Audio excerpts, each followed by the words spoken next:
আমরা ভারতের 7 সিস্টারকে সুস্থ থাকতে দেব না।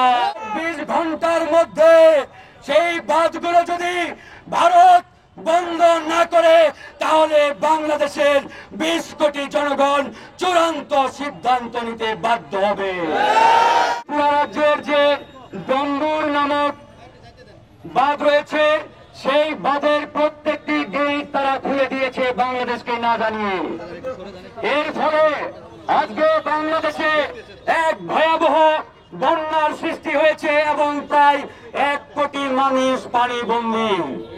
প্রিয় বন্ধুগণ, আজকে আমরা ভারতীয় হাই কমিশনের মাধ্যমে ভারতীয় মোদী সরকারের কাছে স্পষ্ট জানতে চাইব, ভারত কোন সাহসে বাংলাদেশকে না জানিয়ে তার সীমান্তবর্তী বাঁধগুলো খুলে দিয়েছে। আমরা স্পষ্ট করে বলতে চাই, এই বাংলাদেশ নিয়ে ভারত যদি খেলতে চায়, আমরা ভারতের 7 সিস্টারকে সুস্থ থাকতে দেব না। মোদী সরকার যদি মনে করে এই বাংলাদেশে আধিপত্য চালিয়ে ভারতের 7টি রাজ্য ঠিক থাকবে, এটা মোদী এখনো ঘুমের ঘরে রয়েছে। বন্ধুগণ, আজকে আমাদের শরীরে আগুন ধরে গেছে, শরীরে আগুন জ্বলছে, আমাদের 1 কোটি মানুষ আজকে পানিবন্দী। প্রিয় বন্ধুগণ, ইতিমধ্যেই ভারত বাংলাদেশের খুনি শেখ হাসিনাকে জায়গা দিয়ে সবচাইতে বড় অপরাধ করেছে।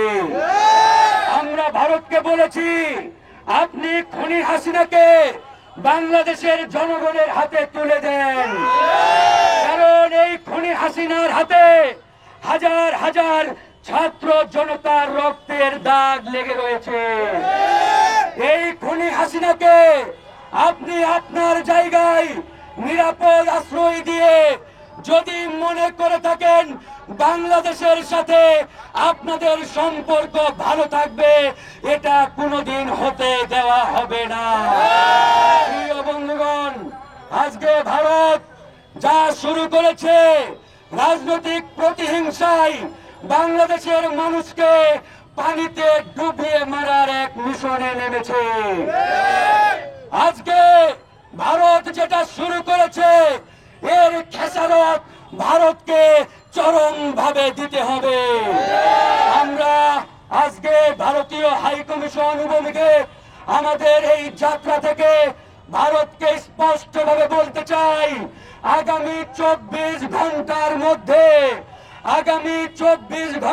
মধ্যে যে সকল বাঁধ চালু রাখা হয়েছে কিংবা গেট খুলে দেওয়া হয়েছে সেগুলো 24 ঘন্টার মধ্যে বন্ধ করতে হবে।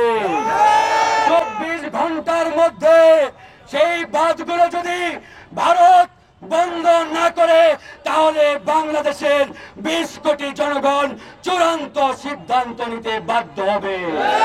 প্রিয় বন্ধুগণ, আমরা স্পষ্ট করে আবারও বলছি, আমাদের ধৈর্যের বাঁধ ভাঙবেন না, আমাদের ধৈর্যের বাঁধ ভাঙবেন না।